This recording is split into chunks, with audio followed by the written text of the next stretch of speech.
There it is. Can't argue when that song comes on, and that little piece of music right there, blood starts flowing. I'm like, I got to be important now. Hey, gang.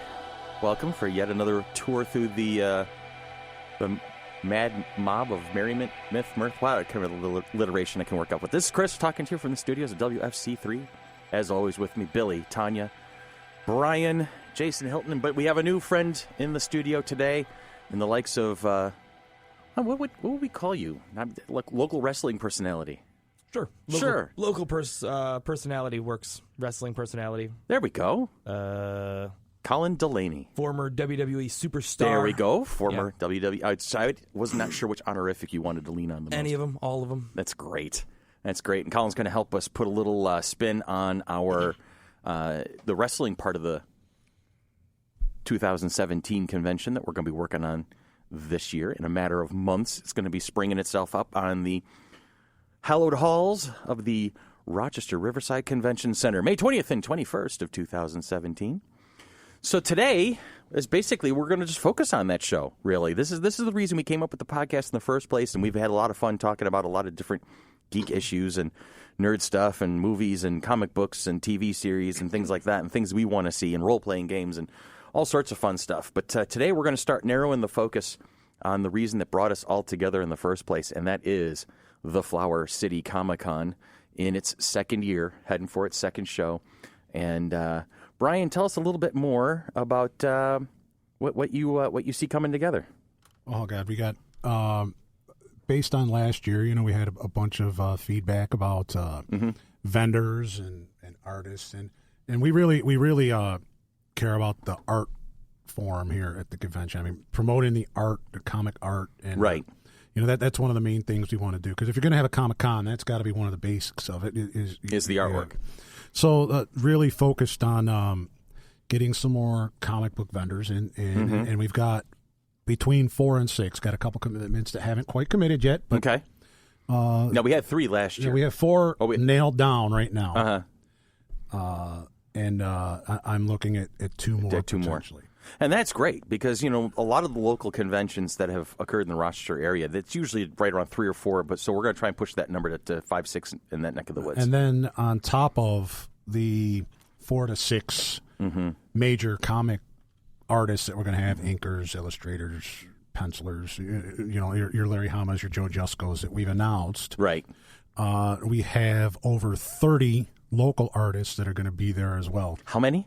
Over 30. Over 30 local artists are going to be on the floor. Yes. That's phenomenal. That's phenomenal. With ranging in abilities, but definitely we're going to have over 30 of them. That's amazing. That is outstanding. And is there anybody in particular we can point out to, or anybody we can throw a shout-out in direction of? Well, let's give Ken Wheaton a shout-out, because he's done a lot for us. Ken's awesome. And he's done a lot of things, and if nothing else, come to the convention to see Ken's artwork on our program cover, because it's amazing. That indeed, I've seen some of the drafts of that, and it's really impressive. Now, Ken Wheaton, you can basically Google him and see what kind of credentials he brings to the table already. Oh yeah, he's done all sorts of comic work. What he's known, one of the things he's known most for is the work he did on Simpsons comics. Okay, very cool. Oh, nice. And one hell of a Doctor Who. Trivia guy. Yeah. Oh, I know. He showed up at Doctor Who Trivia Night and just owned it. He owned the whole room that day. Do you think he'll came in show second place, but only lost by default, right? Yeah. I think it was. Technicality. Closest to the whole kind of thing. It was a technicality. I believe he'll be there for our Star Wars night. Our Star Wars night coming up on March 18th. Well, and then is he going to be a team of himself? Team of one. A team of one, because they can have up to a team of 4. One-man trivia army. That's all right, so Tanya. None of us can participate, right? None of us can participate. Well, I can't participate since I'm actually hosting the actual event. Tanya, tell us a little bit more about VIP Row. Who's going to be on VIP Row this year? Last year we had a couple of the original Power Rangers. We had Walter Jones and Karen Taylor. Tyler? Karen Ashley. Where did this Karen Tyler come from? I don't know. I haven't had enough coffee this morning. Deal with me. No foo-foo drink? Yeah, I'm shush. Shush. I told you I was snarky today. Yes, I heard. Yes. So we had a couple original Power Rangers. We had Jim Cummings. We had Gigi Edgley in the first show. But now we're moving on to the 2017 show. Tell me who we got on VIP row so far. So far, we have the Sixth Doctor, Colin Baker. Which, Brian and I are completely giggling over. Right. I haven't seen his series yet, so I'm going to have to borrow something to start watching that. Okay. Also, we have Trina Nishimura, who voice is actress. the voice actress of Mikasa on Attack on Titan, which I have to watch that one too. I got to do a lot of watching. I can't get past the English subtitles. We've got a lot of Netflix, homework to do in the next couple of weeks. So got to make sure we know our stuff. Tom Kane, another voice actor. Oh, and he's phenomenal. He's done a ton of stuff. He does a lot of work for Star Wars, like Star Wars The Clone Wars, Star Wars The Old Republic, the Was MMO. he on the video games? He's in the video games, but also on Powerpuff Girls. Powerpuff Girls, and just a ton of other of those Cartoon Network and Disney Channel type cartoons that you'd see. A lot of animated stuff. Yes. One that we just announced this week, Bruce Boxleitner. From Babylon 5, Scarecrow, Mrs. King. Tron, right.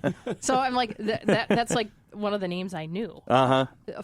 Married to Melissa Gilbert formerly. Right. So, which I think she was on Babylon 5 for a little bit. She did have a reoccurring role for a couple of seasons. I remember that vaguely. Vaguely. I know Wayne will probably be able to expound on that a little bit more next time I see him. And also recently, Davros Terry Malloy from Terry Malloy. Doctor Who. Oh, yeah, from Doctor Who. I have to go back and watch this again. Who? Doctor Who. Doctor Who? Is that the Asian version?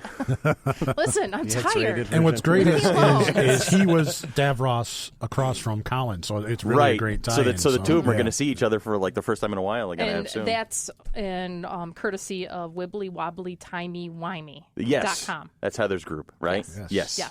They have stepped up huge for us in recent months. They've been a lot of fun to work with. All right, so we have the Sixth Doctor. We've got a couple other on the horizon, but we can't. We have the Sixth Doctor and Davros from basically the same series. We have Commander Sheridan from Babylon 5. We've got Mikasa, and we've got Yoda. So those are the big character names that we can come up with at this point.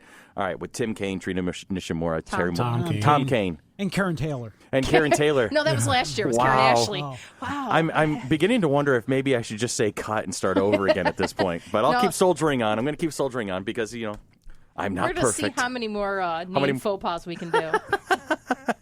Let's find out how Chris can do on podcast recording on 3 hours of sleep. Yay! All right. All right, so we have the VIP row. We have a touch-done vendor. Go ahead. And here it comes. There's more? There is more. There's more? There is always more. Oh, my God. Now, this one's definitely not my area of expertise. So it's definitely more Brian, Jason, and Colin's area of expertise. I think I know who you're talking about now. Yes. And me. I'm looking forward and to Billy. this one. Yeah. I'm turning and looking this way, totally forgetting that Billy's behind me. How can you forget Billy? Billy? I don't know. I can never forget Billy. I'm so sorry. Very easily forgettable. No. Unforgettable. No. Oh, God. I got to flag that. We are Billy, not flag that singing one on this podcast. Flag that one. I got to keep that one for future reference. At 8 minutes in the recording. Yeah. 8 minutes in.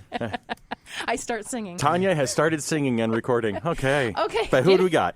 We have Jerry the King Lawler. Jerry Nice. the King. And I'll have to defer to everyone else. It's good to be the king. Sunday only, unfortunately, but yes, he will be there. Tell us a little bit more about that. Have you met him before, Colin? Oh, I've met Jerry Lawler a ton of times. Okay. When I was in WWE, he was there.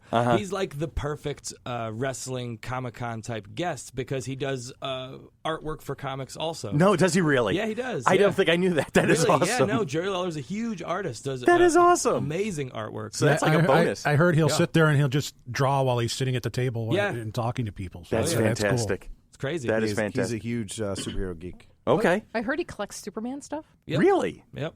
Do we have anybody else that we can probably hook him up with then? Do we have Wayne? Wayne can bring his phone. I don't know. He might not get it. He might not get it back, though.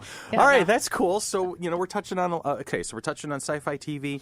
We're touching on anime. We're touching on video games. Now we're also touching on comic book artist and wrestling legend. Is he a Hall of Famer, I'm assuming? Yeah, he's a Hall of Famer. He is. And one thing, even maybe more than his wrestling and his commentating on WWE, he got famous in the 80s with his feud with Andy Kaufman. The comedian Andy. Oh, I was going to say, I thought that there was a ring there in the back of my head.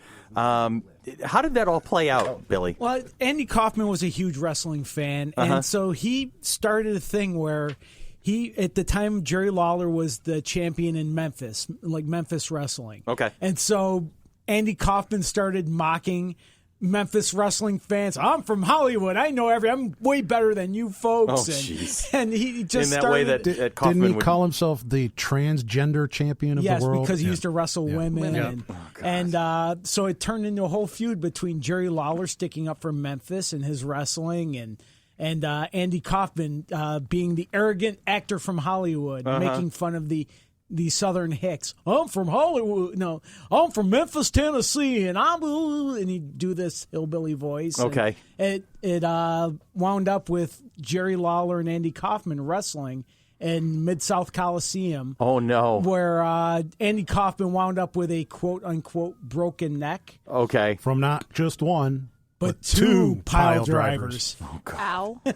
And so Andy Kaufman milked the neck brace and the broken neck forever. They wound up on Letterman, where you would have swore it was real. Okay. Because they started trash talking each other, and Letterman had no idea what to do. Oh, and they jeez. started shoving each other, and Letterman went to commercial, and there's a really good documentary called I'm From Hollywood, and it documents the whole Andy Kaufman, Jerry Lawler feud. Okay. And it's funny and it's interesting, and a little behind the scene look at wrestling in the 80s. All right. So we have a very colorful character coming, and then we have a character who wore a colorful costume coming. So we have a professional wrestler and the Sixth Doctor. Very colorful costume. Brian and I, being the diehard Who fans that we've been for so long, there's 13 men who have played the part. 3 of them now have unfortunately passed on at this stage with the recent passing of John Hurt.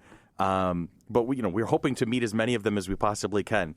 And wouldn't you know that the first one we're bringing to the Flower City Comic-Con is one that we've already met before. So that's just our luck with Colin Baker. But that's awesome. I mean, it's great to see him again. It's been 30 years since he's been in Rochester, New York. I think because so. it was the Creation Convention back in the day. So it's the same building. He's going to be back in the convention center. And but it's 30 years later. So hopefully we can show him some fun, show him what the city's all about. And now we've got VIP. We've talked about the guests. We talked a little bit about the link there. We've talked a little bit about vendor. We've talked about artists. What else are we going to talk about? We're going to talk a little bit about panels, which is something I'm familiar with as I've been handling the generation of the schedule. So we're going to make sure that that you have plenty of things to do, dear listener, when you come to the convention. You can walk the floor. You can meet the guests. You can have commissioned artwork done for you. But then there's also the panels where you get to sit down with people who are like-minded and have some time to talk about your favorite things. We're going to make sure there's a Star Wars panel. There's going to be a Star Trek panel. There's going to be a Supernatural panel so that you can join your fellow fans in discussing all that great stuff. Sam Dean. Yeah, okay. Castiel. Oh, I saw the most recent episode. I was Crowley. devastated. Yeah. I've fallen behind. I have not watched any of my Slacker? shows. I have not watched any of my shows Slacker? this year so far. Slacker. And then we'll have the panels with our guests, with Colin Baker and Bruce Boxleitner and Trina. and Tom Kane. Not Tim. It's his evil twin brother is Tim, right? Yeah. Tim is the guy that we work with at the convention center. Right. I think that's why I might have been on my yes. Brian just handed me his Karen phone. Taylor, yes. Yeah, and it's Karen Taylor, comedian, apparently. Karen Taylor. That's cool. Not to be confused with Karen Ashley, the Yellow Power Ranger. The Yellow Power Rangers. Yes. Okay. So, okay. All right, where was I? I'm derailed at the moment. Supernatural panel. And we're going to have a variety Colin and Terry. Yeah, and Tom, we're going to have a and variety of talks, and then when we have an opportunity to do so, we'll bring in Rico Witzel, who is our cosplay coordinator, cosplay guru. Was she? What was it? She was the ambassador to the Cosplay Nation. That's it, ambassador to the cosplay. I knew we'd come up with something good, and she's going to be able to discuss our the relationship that we're going to have on the whole new cosplay piece for Flower City Comic Con. I heard there's like this little. So what cosplay events do we have in place so We've far, got Chris? 2 major events in place already. There's the costume contest, which will be on Saturday. Oh, excuse me, 3. There's the cosplay contest, which will be on Saturday. There will be, at the end of the day on Saturday, the cosplay dating game. And then at the end of Sunday will be the cosplay lip sync battle. Those are the 3 major ones that we have so far. We're also working on a fourth. There's a fourth? Oh, yeah, there is a fourth. Tell me what the fourth is. Jason has to tell you the fourth one. Tell me what the fourth one is. We're doing a cosplay wrestle show. No. Yeah. We are? Yeah. Oh my God, this is awesome. Did I account for that in the panel schedule yet? Well, that's the wrestling. Okay, so it's going to be the wrestling aspect. So we tell are me going more. to have a wrestling show on Sunday, and we'll get into more depth in future podcasts on that. And I am